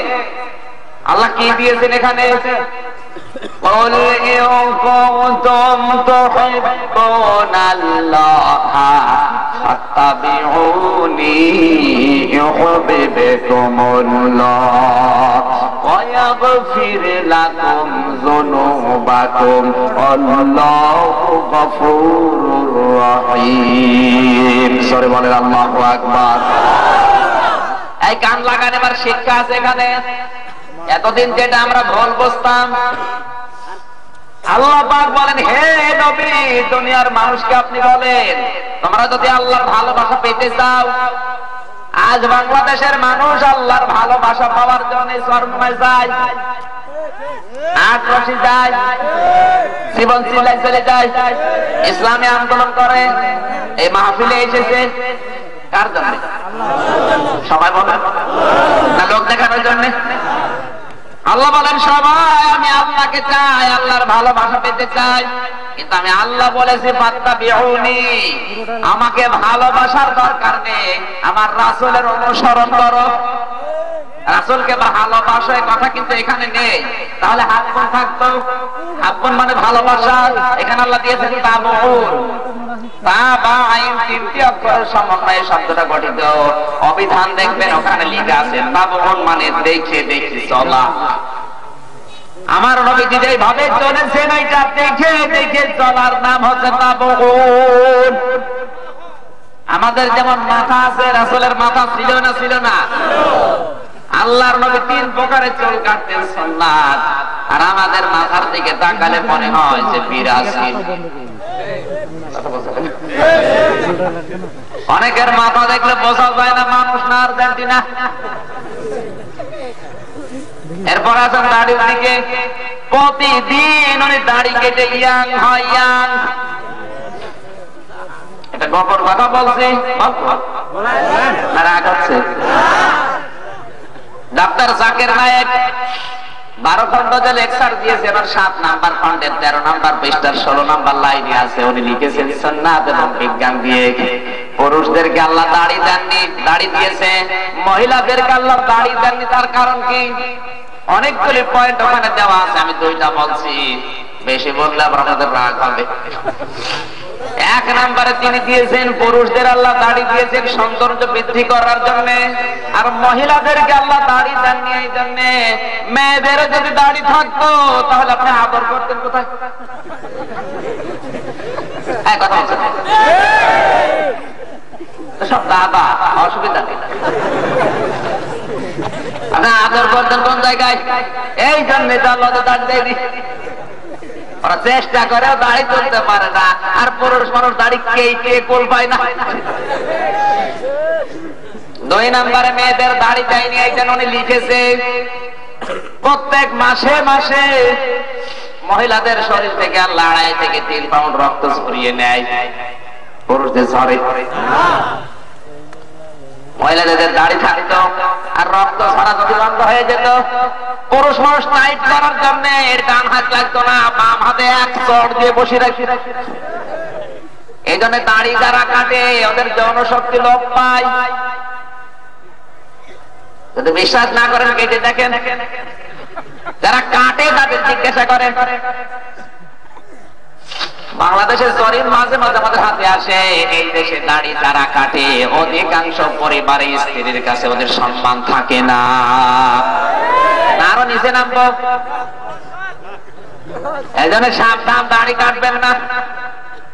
এখান থেকে আসেন নিচে, পায়জামা লুঙ্গি যদি গিরার নিচে কেউ পরে, টাকনুর নিচে কেউ পরে, নবীজি বলেছেন কিয়ামতের দিন আল্লাহ ওর দিকে রহমতের দৃষ্টি দেবে না।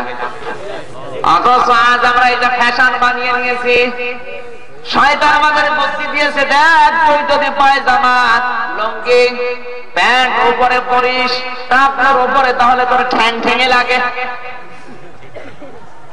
সৌন্দর্যতার জ্ঞান আমার আল্লাহর চাইতে তোমার বেশি।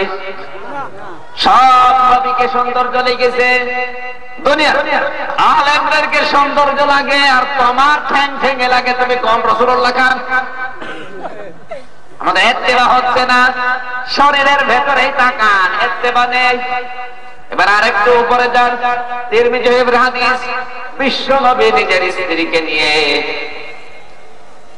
বের হলেন বেড়াতে হযরত সাফিয়াকে নিয়ে।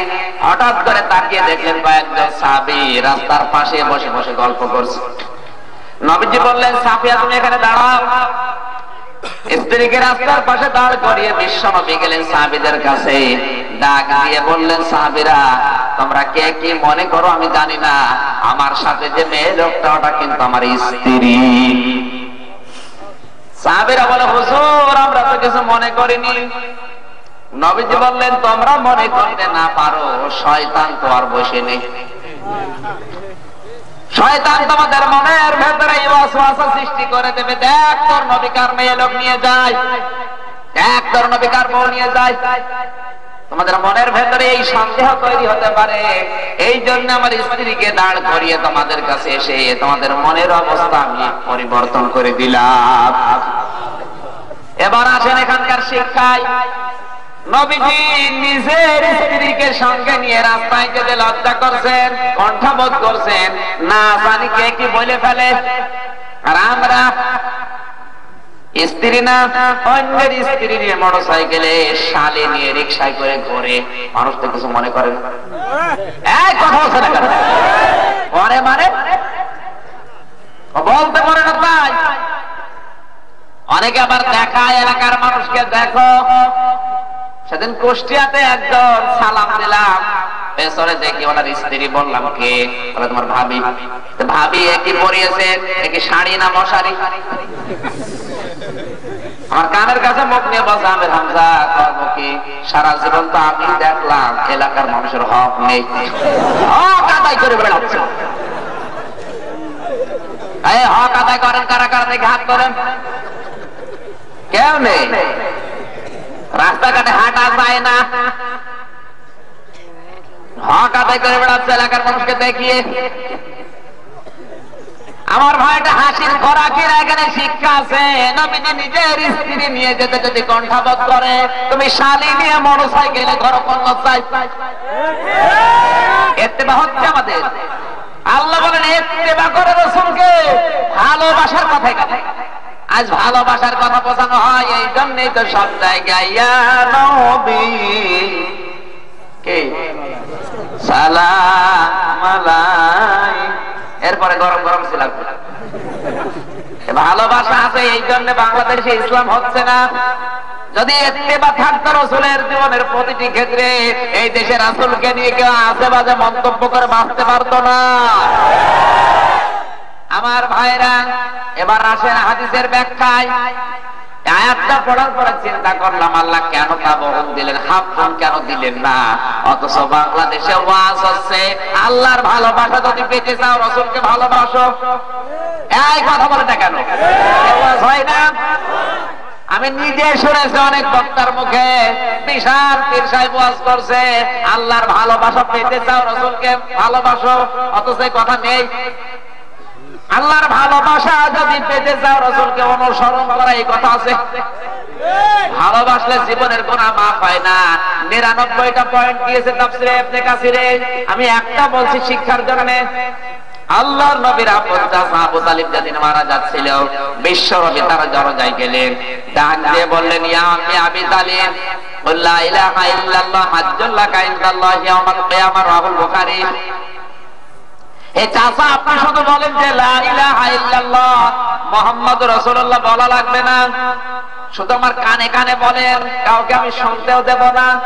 এতটুকু কথা যদি বলতে পারেন, কিয়ামতের দিন আপনার জন্য আল্লাহর দরবারে আমি ঝগড়া করে জান্নাতে নিয়ে যাব। পাশে দাঁড়িয়েছিল আবু জাহেল, ডাক দিয়ে বলে, নেতা তুমি পড়বা। আর পড়ে নাই, ওই অবস্থায় মারা গেল। নবী জীবন খারাপ করলেন, সঙ্গে সঙ্গে ফেরেশতা জিবরাইল এসে বলে, হুজুর আপনি মন খারাপ করেন কেন? ইন্নাকা লা তাহদি মান আহবাবতা ওয়ালাকিন্নাল্লাহা ইয়াহদি মান ইয়াশা ওয়া হুয়া আ'লামু বিল মুহতাদিন। সূরা কাসাস 20 নম্বর পারা 11 নম্বর পৃষ্ঠা 9 নম্বর লাইনের 56 নম্বর আয়াতটা তাফসীরে ইবনে কাসির থেকে বলছে। বিশ্বাস না হলে আপনি লিখে দিন। সকালবেলা যদি বসে বসে চার দোকানে গিবত করেন যে কি বলে গেল কিছু বুঝলাম না, এজন্য দলিল দিয়ে বলছে নাকি কিচ্ছা শুরু করব? আল্লাহ পাক বলেন, হে নবী আপনি মন খারাপ করেন কেন? হেদায়েত আপনার হাতে আমি দেই নাই, হেদায়েত আমি আল্লাহ নিজের হাতে রেখে দিয়েছি। হেদায়েত কে পাবে ওটা আপনার থেকে বেশি জানি। এই লোকটা আপনার চাচা, আমি আল্লাহ জানি। এই লোকটা সারা জীবন আপনাকে আদর দিয়েছে, ভালোবাসা দিয়েছে, মায়া মহব্বত করেছে, চুমা খেয়েছে, আমি আল্লাহ দেখেছি। কিন্তু এই লোকটা কোনদিন আপনাকে অনুসরণ করে নাই। আপনি বলতে বললেন যে লা ইলাহা ইল্লাল্লাহ, এই লোকটা কিন্তু বলে নাই, এই জন্য আমি আল্লাহকে মাফ করি নাই। এরপরেও নবীজি আবু তালিবের কবরের পাশে দাঁড়িয়ে দোয়া করে, রব্বুল আলামিন তুমি আমার চাচা আবু তালিবকে মাফ করে দাও। সঙ্গে সঙ্গে ফেরেশতা জিবরাইল এসে বলে, হুজুর হাত নামান। কার জন্য হাত তুলেছেন? মা কানা লিন-নাবিয়্যি ওয়াল্লাযীনা আমানু আইয়াস্তাগফিরু লিল-মুশরিকিন ওয়ালাউ কানু উলি কুরবা মিন বা'দি মা তাবায়্যানা লাহুম আন্নাহুম আসহাবুল জাহিম। চিৎকার করে বলেন আল্লাহু আকবার। তাওবা 11 নম্বর পারা 4 নম্বর পৃষ্ঠা 4 নম্বর লাইনের 113 নম্বর আয়াতটা তাফসীরে ইবনে কাসির থেকে বলছে, আল্লাহ পাক বলেন, হে নবী আপনি কার জন্য হাত তুলেছেন? কোন নবীর জন্য, কোন ঈমানদারের জন্য এটা জায়েজ না, শোভনীয় না, উচিত না যে কোন মুশরিকের জন্য আমি আল্লাহর কাছে ক্ষমা চাবে, যদিও সেটা নিজের নিকট আত্মীয় হয়, যার উপরে প্রমাণ হয়ে গেছে যে লোকটা জাহান্নামে যাবে। এই ধরনের মুশরিকের জন্য নবীর দোয়া কবুল করেন না কেন? আর আমরা টাটকা মুশরিক মারা যাচ্ছে বাংলাদেশে, তাদের দোয়া করে জান্নাতের মাঝখানে দিয়ে আসি, মনে হয় যে কন্ট্রাক্টর নিয়েছে জান্নাতের পাবার। নবীর দোয়া যেখানে কবুল হয় না ফেরত আসে, আমির হামজা দোয়া করে জান্নাতে দিয়ে আসতে হবে? এবার আসেন প্রশ্ন, হুজুর আমার বাবা মাতা বাচ্চান আল্লাহ দিয়েছেন, যাদের উপরে প্রমাণ হয়ে গেছে যে লোকটা জাহান্নামে যাবে। এখন আমার বাবা 40 বছর আগে মারা গেছে, উনি যে মুশরিক অবস্থায় মারা গেছে আমি কিভাবে জানবো? জানার কায়দা নেই। কথা বলতে হচ্ছে না? আরে আপনার বাবা তো মারা গেছে 40 বছর আগে, আর কোরআনে আল্লাহ আয়াত নাযিল করেছে 1500 বছর আগে। আপনার বাবা যাবে কোথায় ওটা আল্লাহ জানিয়েছে কত বছর আগে? 1500 বছর আগে। কোরআনে কারীম বলেছে আপনার বাবা যাবে কোথায়? ওয়ামিনান নাসি মান ইয়াত্তাখিযু মিন দুনিল্লাহি আমদাদা ইউহিব্বুনাহুম কাহুব্বিল্লাহ ওয়াল্লাযীনা আমানু আশাদ্দু হুব্বান লিল্লাহ। সূরা বাকারা 2 নম্বর পারা 4 নম্বর পৃষ্ঠা 1 নম্বর লাইনের 165 নম্বর আয়াতে আল্লাহ পাক বলেন অনেক মানুষ এমন আছে তারা আমি আল্লাহকে যেভাবে ভালোবাসা দরকার ওই ভালোবাসা তারা দুনিয়ার অন্য মানুষকে দিয়ে দিয়েছে।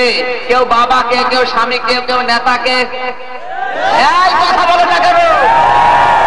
আজ তাকান এই দেশের দিকে। আল্লাহর জন্য যা করা দরকার, আল্লাহকে যেভাবে ভালোবাসা দরকার ওই ভালোবাসা আমার বাবাকে দিয়েছে। ওর বাবার জন্য সব করে, আল্লাহর জন্য কিচ্ছু করতে পারে না। সুতরাং এটা টাটকা মুশরিক। আল্লাযীনা আমানু আশাদ্দু হুব্বান লিল্লাহ, যাদের ভেতরে ঈমান আছে ওরা সবচাইতে বেশি ভালোবাসবে আমি আল্লাহকে। কথা বললেন না কেন? আল্লাহর স্বপ্ন যেটা ওটা পূরণ করবে তারা। আল্লাহর স্বপ্ন কি? রব্বুল আলামিন বলেন আমার ইচ্ছা, আমার মানসা, আমি আল্লাহর স্বপ্ন হচ্ছে এটা কাইলা ইয়াকুনা দুলাতাম বাইনাল আগনিয়াহি মিনকুম ওয়া মা আতাকুমুর রাসূলু ফাখুযুহু ওয়া মা নাহাকুম আনহু ফান্তাহু। সূরা হাশরের 7 নম্বর আয়াত আল্লাহ পাক বলেন আমার ইচ্ছা, আমার মানসা, আমার উদ্দেশ্য, আমার স্বপ্ন এইটা। কিছু ধনী মানুষের কাছে শুধু সম্পদগুলো পঞ্জীবিত হয়ে থাকবে, এটা আল্লাহ চাই না। আমি চাই সবার কাছে খাবার ছড়িয়ে যাবে, টাকা পয়সা সবার কাছে থাকবে। ইচ্ছা কার? কিন্তু যাদের ইচ্ছা এই যে আমার দলে যারা আছে তারাই খাবে আর বাকিগুলো না খেয়ে মরবে। কথা বোঝা যাচ্ছে? 5 বছরে লালে লাল হয়ে গেছে। এরপরেও যদি না বোঝেন আপনার নাম ধরা লাগবে। 2 বিঘা জমির মালিক ছিল, এখন তার জমি প্রায় 600 বিঘা। নাম ধরলে গেবত হবে, জমি বলছি না। আমার ভাইরা, আল্লাহর উদ্দেশ্য ছিল কি আর আমাদের ডিজিটালের উদ্দেশ্য কি? সুতরাং আল্লাহর ভালোবাসা যাদের ভেতরে আছে, ঈমান যাদের ভেতরে আছে, সবচাইতে বেশি ভালো তারা বাসবে আমার আল্লাহর ইচ্ছাকে। আল্লাহর ইচ্ছা ভালো না বেশি, নিজের ইচ্ছা যা হয় তাই করো, তুমি তো ডিজিটাল মুশরিক। সুতরাং তোমার জন্য যদি কেউ দোয়া করে, তোমার অনুসারী যারা, তাদের জন্য দোয়া করলে কবুল যদি হয় তাহলে কোরআন শরীফ মিথ্যা। কি মিথ্যা হবে? এরপরও যদি আপনি না বুঝতে পারেন এখানে আসেন, চড়ি কোদাল দিয়ে বোঝাচ্ছে কি। এরপরে যদি না বোঝেন, বুঝতে পারছি না, এখানে মুশরিক কারা? আপনার বাবা কোন বিশ্বাসে ছিল? জনগণ ক্ষমতার উৎস যারা বলে না ডিজিটাল মুশরিক। আন্নাল কুওয়াতা লিল্লাহি জামিয়া, সব ক্ষমতার মালিক আমার আল্লাহ। এই কথা যারা বলে তাদের নিবন্ধন বাতিল হয়ে যায়। সুতরাং ক্ষমতার মালিক জনগণ, এই বিশ্বাস তাদের, সে যে দলের লোক হোক, অথবা আওয়ামী লীগ হয়, বিএনপি হয়, জাতীয় পার্টি হয়, জামাত হয়, ওটা মুশরিক। আর ওই দলের লোক যদি কেউ মারা যায়, ওর জন্য যদি দোয়া করলে কবুল হয় তাহলে কোরআন শরীফ মিথ্যা।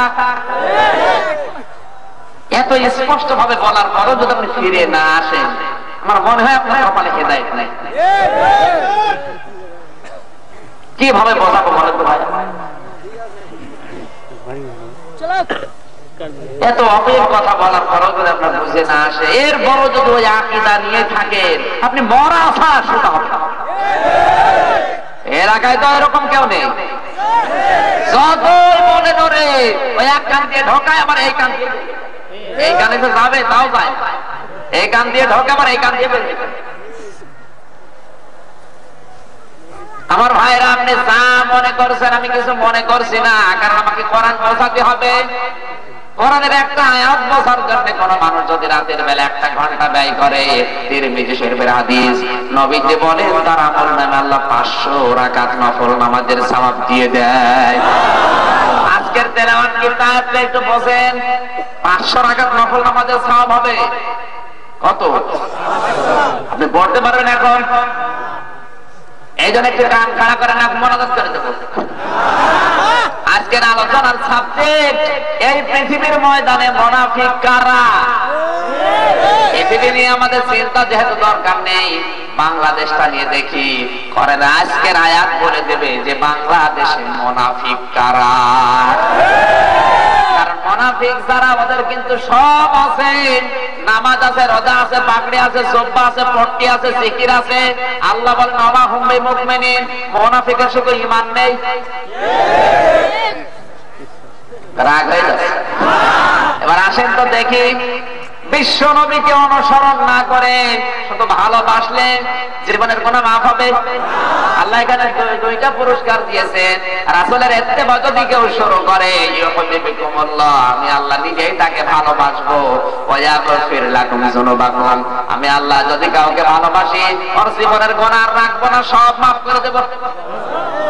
এখন যে গুনাহগুলো মাফ হয়ে গেল, আমলনামা তো খালি, ফাঁকা জায়গা করবো কি? أولئك يبدل الله سيئاتهم حسنات وكان الله غفورا رحيما। সরে বলেন আল্লাহু আকবার। সূরা বকরার 19 নম্বর পারার 5 নম্বর পৃষ্ঠা 2 নম্বর লাইনের শেষ নম্বর উপর 70 নম্বর আয়াতে আল্লাহ পাক বলেন, কোন মানুষের আমলনামা যখন ফাঁকা হয়ে গেল, ওই ফাঁকা জায়গাগুলো আমি আল্লাহ নেকি দিয়ে পরিবর্তন করে দেব। সুতরাং রাসূলের ইত্তেবা দরকার আছে না নেই? তাকে শুধু ইয়া নবী। এবার আসেন তেলাওয়াত কৃত আয়াত, সূরা বাকারা 1 নম্বর পারা 2 নম্বর পৃষ্ঠা 4 নম্বর লাইনে 2 নম্বর উপর 8 এবং 9 নম্বর আয়াত। আজকের আলোচনার সাবজেক্ট, এই বাংলাদেশে মুনাফিক কারা। প্রমাণ করে তারপরে যাব, হাতে কলমে দেখিয়ে দিচ্ছি। নাকি আয়াত বাদ দিয়ে দেব?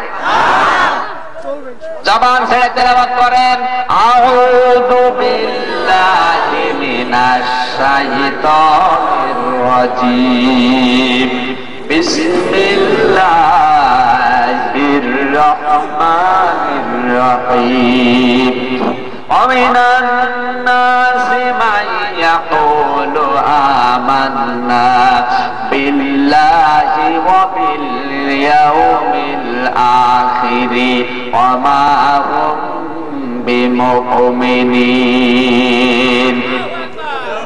আল্লাহ পাক বলেন, মানুষের ভেতরে অনেক মানুষ এমন আছে, ও মানুষগুলো বলে আল্লাহ তোমাকে বিশ্বাস করি, কিয়ামতেও বিশ্বাস আছে। আল্লাহ বলেন ওমা হুম বিমুমিনিন, ওদের কিন্তু ঈমান নেই। আমি বানিয়ে বানিয়ে বলছি, কিন্তু তারা এই কথাগুলো বলে কেন? তাদের এই সরাত সিরাত, টুপি, দাড়ি, পাগড়ি, জীবন চিল্লায় চলে যাচ্ছে, মাথায় পাগড়ি দিয়ে, তসবিহ হাতে নিয়ে, পট্টি হাতে নিয়ে। এই যে সব যে মুসলমানের সরাত সিরাত, কেন এগুলো? কেন কেন কেন আল্লাহ কেন জবাব দিচ্ছেন? এবার কারো গায়ে লাগে আমার কিছু করার আছে? জবাব দিতে আবার আল্লাহ। আমরা যদি প্রশ্ন করে আল্লাহ কেন ওদের তো তসবিহ আছে, পট্টি আছে, এরপর ওরা ঈমানদার না মানে? আল্লাহ বলেন কেন ওরা পট্টি মাথায় দেয়? শোনো, ইউখাদিউনাল্লাহা ওয়াল্লাযীনা আমানু, মূলত তারা এই নাম নিয়ে, মুসলমানের নাম নিয়ে, মুসলমানের বেটার বউ হয়ে, মুসলমানের মেয়ে হয়ে, মুসলমানের সূরাত সিরাত ধরে, হজ করে, টুপি মাথায় দিয়ে, জুব্বা গায়ে দিয়ে, পাগড়ি মাথায় দিয়ে, দাড়ি মুখে রেখে, এই মানুষগুলো আমি আল্লাহকে ধোঁকা দিয়ে বোকা বানাতে চাই। আল্লাযীনা আমানু, আমার ঈমানদার বান্দাদেরকে ধোঁকা দিয়ে বোকা বানাতে চাই। ইমানদারদেরকে ধোঁকা দিয়ে বোকা বানিয়ে নিজেদের স্বার্থ সিদ্ধি করে নেয়। বাংলাদেশের সাথে একটা মিলান 100 ভাগ মিলে যাবে। আল্লাহ পাক বলেন না, ওরা আমি আল্লাহকে ধোঁকা দিতে পারে না, এমন কেমন ইমানদার বান্দাদেরও ধোঁকা দিতে পারে না।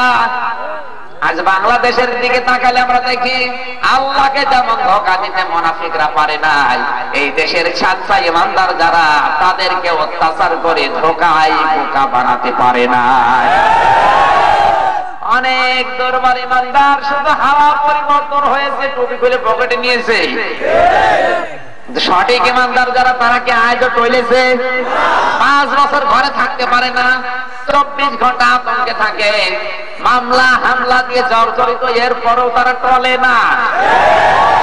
এরপরও যদি না বলতেন তাহলে নাম ধরা লাগবে। আল্লাহ বলেন অমায়া শরণ, কিন্তু ওরা নিজেরাই নিজেদেরকে ধোঁকা দেয়, ওরা বুঝতে পারে না। এবার আসেন আয়াতের ব্যাখ্যা করি। আপনাদের কষ্ট হচ্ছে ভাই? বর্তমান পৃথিবীতে এখন মানুষের সংখ্যা প্রায় 700 কোটি, এর ভেতরে 550 কোটি কাফের, 150 কোটি মুসলমান। 550 কোটি কাফের, একটাও জান্নাতে যাবে না, ওদের জন্য জান্নাত হারাম। এর ভেতরে 250 কোটি খ্রিস্টান, খ্রিস্টানদেরকে আল্লাহ জান্নাত দেবে না। তার কারণ কি? ওদের নবীর নাম হযরত ঈসা আলাইহিস সালাম, কিতাবের নাম ইনজিল। খ্রিস্টানরা জান্নাত পাবে না, কারণ শুধু একটা, কারণ তারা নিজেরাই নিজেদের কিতাব আর নবীকে মানে না। 50 লাখের মতো আছে ইহুদি, এদের কিতাবের নাম তাওরাত, নবীর নাম হযরত মুসা আলাইহিস সালাম। ঠিক তৈরি হচ্ছে, কারণ কি? আমাদের মুসলমানদের ঘরে আজ নাস্তিক তৈরি হচ্ছে, মুনাফিক তৈরি হচ্ছে। মুসলমানদের নাম নিয়ে সন্তান হওয়ার পরেও বড় হয়ে যাচ্ছে মুনাফিক। এর কারণটা কি? মুরগির নিচ থেকে হাঁসের বাচ্চা বের হচ্ছে। তাফসীরে ইবনে কাসির মুফাসসির দিয়েছেন কারণ, এইটা কারণ যে দেশের শিক্ষা ব্যবস্থায় আল্লাহর পাঠানো এই ঐশিক গ্রন্থ পড়ার থাকে না, ওই দেশের শিক্ষিত মানুষগুলো হয় নাস্তিক অথবা মুনাফিক। এখন বাংলাদেশে হচ্ছে না। আমার ভাইরা, আমার শিক্ষা দেওয়ার বিষয় যে যা হচ্ছে হোক, আমরা মুসলমান দাবি করছি। আমরা যদি মুনাফিক হয়ে মারা যাই আল্লাহর কাছে কিন্তু ঘৃণিত, কারণ ইন্নাল মুনাফিকিনা ফি দারকিল আসফালি মিনান নার, আল্লাহ দিয়েছেন মুনাফিকরা যাবে জাহান্নামের একেবারে নিচে। কোথায়? একেবারে নিচে আল্লাহ পাঠাবে ওদেরকে। কাফের হয়ে মারা গেলে, ইহুদি হয়ে মারা গেলে, মুশরিক হয়ে মারা গেলে জাহান্নামের মাঝখানে যাবে, আর মুনাফিক হয়ে যদি কেউ মারা যায় ও জাহান্নামের একেবারে নিচে যাবে। কোরআনে আল্লাহ যেখানে কাফের আর মুনাফিকদের আলোচনা দিয়েছেন, আগে আলোচনা দিয়েছেন মুনাফিকদের, তারপরে কাফেরদের। কোরআনে যত আয়াত আপনি দেখবেন, ইন্নাল্লাহা জামিউল মুনাফিকিনা ওয়াল কাফিরিনা ফি জাহান্নামা জামিআ। জোরে বলেন আল্লাহু আকবার। নেসা 5 নম্বর পারা 19 নম্বর পৃষ্ঠা 15 নম্বর লাইনে 140 নম্বর আয়াত। এটা আল্লাহ পাক বলেন অবশ্যই আমি আল্লাহ জাহান্নামের ভেতরে একত্রিত করব মুনাফিক আর কাফেরদের। আগে কাদের নাম? মুনাফিকরা আল্লাহর ঘৃণিত মাখলুক, তাদের সাথে ঘৃণিত আর কেউ নেই। আবাশশিরিল মুনাফিকিনা বিআন্না লাহুম আযাবান আলীমা, হে নবী আপনি মুনাফিকদেরকে যন্ত্রণাদায়ক আযাবের সুসংবাদ দিন। জোরে বলেন নাউযুবিল্লাহ। আমার ভাইরা, এই মুনাফিকরা এটা ঘৃণিত। এখন আসে না, মুনাফিক হয় কোথায়? ইহুদিদের ভেতরে মুনাফিক হবে না, নাসারাদের ভেতরে মুনাফিক হবে না, বৌদ্ধদের ভেতরে মুনাফিক হবে না, হিন্দুদের ভেতরে মুনাফিক হবে না। নবীজি বলেছেন মুনাফিক যদি হয় তাহলে মুসলমানদের ভেতরেই হবে। কারণ তাদেরকে আগেই বলতে হবে আমান্না বিল্লাহ, আমরা ঈমান এনেছি। মানুষের কাছে দেখাতে হবে ঈমানদারের ছাপ, তাছাড়া তাদের মানুষের কাছে পরিচয় দেওয়ার কোনো রাস্তা নেই। এই মুসলমানদের ভেতরে ঈমানদার তৈরি হবে, মুসলমানদের ভেতরে মুনাফিক তৈরি হবে। ওদের নামাজ থাকবে, রোজা থাকবে, হজ থাকবে, যাকাত থাকবে। নবীজি বলেন সব ওদের আছে, ওয়া মা হুম বিমুমিনিন। আল্লাহ বলেন একটা জিনিস নেই, তার নাম ঈমান। এখন যদি কেউ প্রশ্ন করে হুজুর আমি ইহুদি দেখতে চাই, চলে যান ইসরায়েলে, শুধু ইহুদি আর ইহুদি। কেউ যদি বলে খ্রিস্টান দেখতে চায়, আমেরিকায় চলে যান। কেউ যদি বলে বৌদ্ধ দেখতে চায়, জাপানে চলে যান। এখন কেউ যদি বলে হুজুর আমি মুনাফিক দেখতে চাই,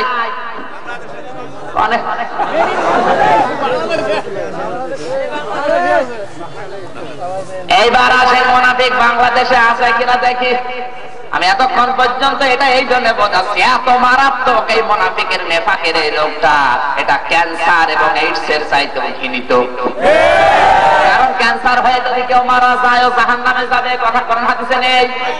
কিন্তু কেউ যদি মুনাফিক হয়ে মারা যায় ও যে জাহান্নামে যাবে, কোরআনে আছে না নেই? মুনাফিক হয়ে মরবেন না। বড় বড় সাহাবী যারা ছিল, দুনিয়াতে জান্নাতের গ্যারান্টি তারা পেয়েছে, এরপরও 24 ঘন্টা, যেহেতু নবীজি বলেছেন মুসলমানদের ভেতরে মুনাফিক তৈরি হয়, এজন্য 24 ঘন্টা টেনশনে থাকতো, আল্লাহ মুনাফিকের কোন রোগ আমার ভেতরে এসে গেল কিনা। খলিফাতুল মুসলিমিন হযরত ওমর, যে মানুষের চেহারা দেখলেই বলে ফেলতো যে এই লোকটা 2 নাম্বার না 1 নাম্বার,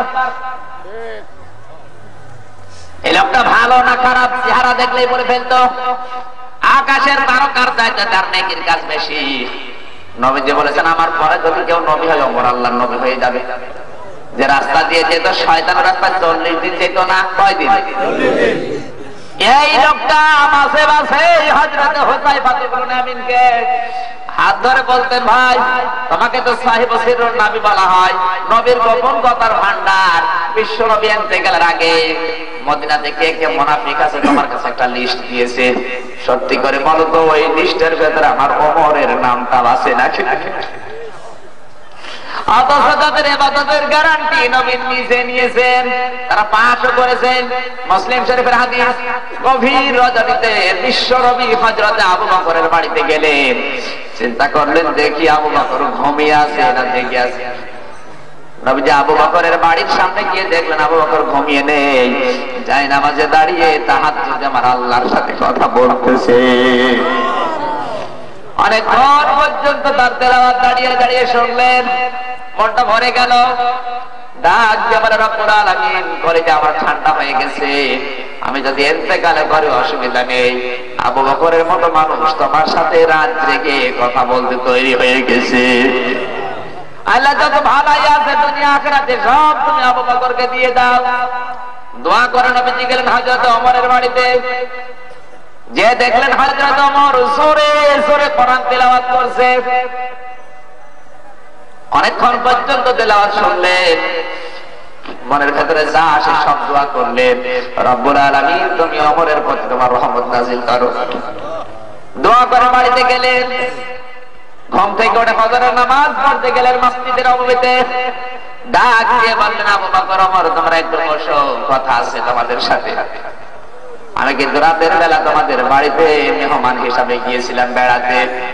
হযরত আবু বকর বলে কোন সময় গেলেন হে রাসূলুল্লাহ, টের পেলাম না, বিয়াদবি হয়ে গেছে।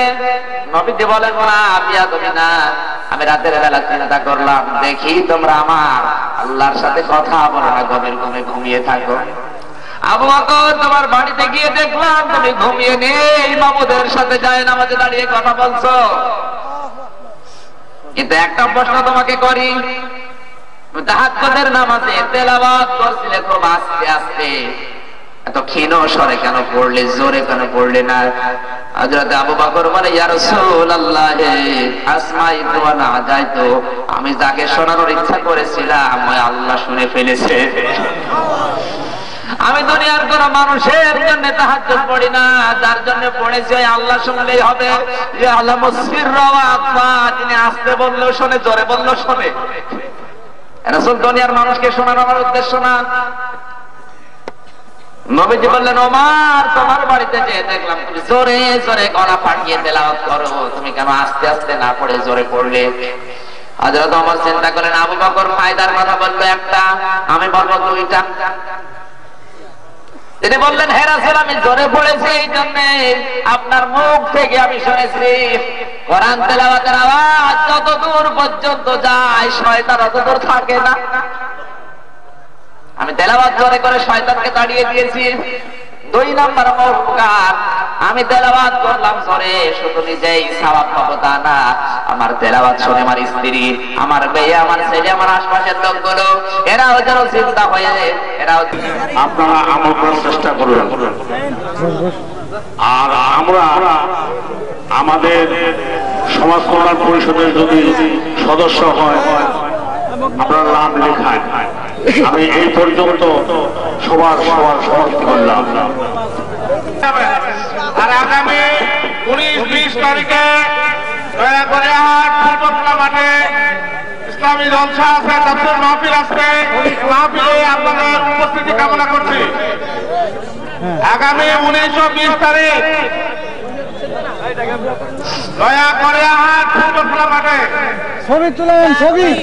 ربنا ظلمنا أنفسنا وإن لم تغفر لنا وترحمنا لنكونن من الخاسرين رب العالمين দিনাজপুর জেলার বীরগঞ্জ থানার অন্তর্গত পলাশবাড়ি 7 নম্বরে ইসলামী সমাজ কল্যাণ পরিষদের উদ্যোগে আয়োজিত বিশাল তাফসীরুল কোরআন মাহফিলে তাহাজ্জুদের এই সময়ে বসে বসে কোরআন শুনছিলাম আমরা। আমার মনে হচ্ছে সারা রাত যদি একটা বোঝাতাম কেউ চলে যেত না। কোরআন বোঝার জন্য যারা এত পাগল, এই মানুষগুলোকে কোরআনের হেদায়েত দিয়ে দাও। সব যদি দয়া করে তুমি দিয়েই থাকো আল্লাহ, কোটি কোটি গুণে বাড়িয়ে দয়ার নবী বিশ্ব নবীর রওজায় পৌঁছিয়ে দাও। তাম পৃথিবীর মাটির নিচে যারা ঈমান নিয়ে ঘুমিয়ে আছে এই মানুষগুলোকে ক্ষমা করে দাও। আল্লাহ তাআলা কোরআন শোনার জন্য যে ব্যবস্থা, টাকা দিয়ে, পয়সা দিয়ে, লাইট দিয়ে, মাইক দিয়ে, সামিয়ানা দিয়ে, স্যাটেলাইট দিয়ে কোরআনের শ্রীবৃদ্ধি যারা করেছে এদের সবগুলো তোমার দরবারে কবুল করে নাও। সারা দিন সারা রাত যারা পরিশ্রম করে বাগান সাজালো আল্লাহ, তোমার এই বান্দাদের জীবন তোমার কুদরতে হাতে তুলে নাও। সওয়াব যাতে তুমি দিয়ে থাকো। মা বাপ যারা হারিয়েছে আমাদের পিতা মাতার কবরে পৌঁছিয়ে দাও। আমাদের টাকা পয়সা খরচ তুমি সাদকা হিসাবে মঞ্জুর করে নাও রব্বুল আলামিন। ঠাকুরগাঁও জেলায় আসলে আদর করে বুকে জড়িয়ে ধরে আমার বড় ভাই দাও। তার জীবনের ভালো ভালো কাজ তুমি কবুল করো, তার জীবনের অন্যায় কাজগুলো তুমি মাফ করে দাও। তার স্বামী হাত তুলে আমিন আমিন করছে, তুমি ওই মহিলাকে ক্ষমা করো আল্লাহ রব্বুল আলামিন। মাহফিলের সভাপতি তোমার এই বান্দাকে কবুল করো আল্লাহ। এই মানুষগুলোকে তোমার দরবারে ছেড়ে দিলাম, কবুল করে নাও রব্বুল আলামিন। চুল পাকা দাড়ি পাকা মানুষগুলো হাত তুলে আমিন আমিন করছে আল্লাহ। তাহাজ্জুদের এই সময়ে কাউকে ফেরত দিও না, আবু বকরের সাথে এদেরকে মঞ্জুর করো আল্লাহ। আমার মতো ঘরে যা যা রক্ত নিয়ে যে যুবকগুলো হাত তুলেছে, এই ঠাকুরগাঁও গড়িয়া এই এলাকাতে তোমার 2 জন যুবক বান্দা ইসলামের জন্য, দিনের জন্য যেদিন আসবে সবার মুখে তুমি জারি আর সারি করে দিও লা ইলাহা ইল্লাল্লাহ মুহাম্মাদুর রাসূলুল্লাহ। আসসালামু আলাইকুম ওয়া রাহমাতুল্লাহ। কোরআনের আয়াত যদি সমস্যা থাকে আমার নাম্বার নিয়ে কল দেবেন।